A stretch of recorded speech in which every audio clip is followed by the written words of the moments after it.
Hello everyone, welcome back to this channel. In this video, I will show you the easy and clear steps on how to turn off Set Time Zone automatically in Slack.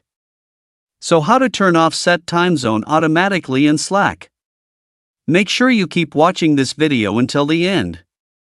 Let's get started right away.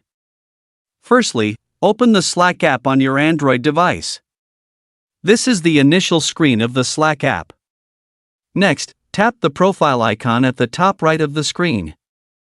And a menu like this will appear. Tap Menu Preferences. Tap Set Time Zone automatically. So that's it, tutorial how to turn off Set Time Zone automatically in Slack.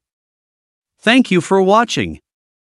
I hope this video was helpful. See you in the next video.